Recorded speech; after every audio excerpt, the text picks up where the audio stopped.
Imagine looking at a place that was once nothing more than endless desert. A place with extreme heat, almost no natural resources, and no signs that it would ever become important. Now, decades later, that same place has some of the tallest buildings in the world, luxury hotels, artificial islands, and millions of visitors every year. That place is Dubai. But there is one question that many people still ask. How did a city in the middle of the desert become one of the richest and most famous places on Earth? Most people would say one word: oil. But the real story is much more interesting than that. Because Dubai's success was not just about what was found beneath the ground, it was about what they built above it. Today, when people think about Dubai, they imagine luxury, skyscrapers, and extreme wealth. But less than 100 years ago, Dubai looked completely different. In the early 1900s, it was just a small coastal village in the Arabian Gulf. The economy was based on simple activities like fishing, trading, and pearl diving. Life was difficult. There were no giant buildings, no international companies, no millions of tourists. Dubai was just a small trading port trying to survive. But its leaders understood something important. If Dubai wanted a future, it needed to change. In the 1960s, something changed the entire region. Oil was discovered. For many countries in the Gulf, this discovery created enormous wealth. But Dubai had a problem.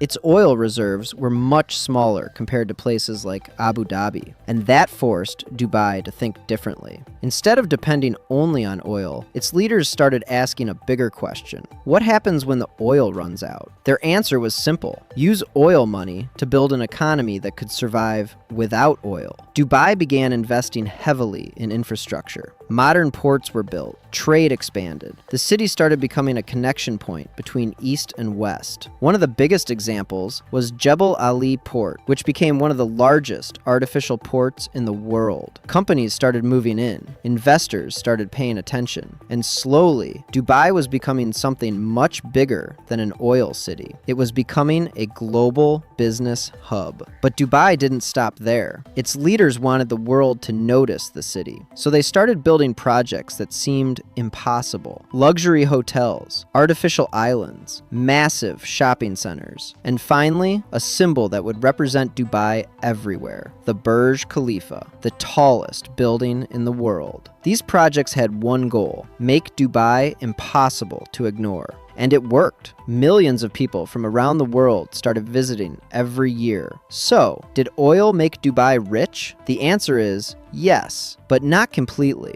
Oil helped Dubai get started, but today, a large part of its economy comes from other industries: tourism, trade, real estate, aviation, finance, technology. Dubai managed to do something that few places have achieved. It turned a temporary resource into a long-term economy. The story of Dubai shows that wealth is not always about what a place has. Sometimes it's about what people decide to build. A small trading village in the desert became one of the most recognizable cities on Earth. Not because it had everything, but because it created what it didn't have. And that might be the biggest lesson behind Dubai's incredible transformation. If you enjoy discovering the stories behind the world's biggest changes, subscribe to the channel. Every great story has a reason, and we are here to find out how it happened.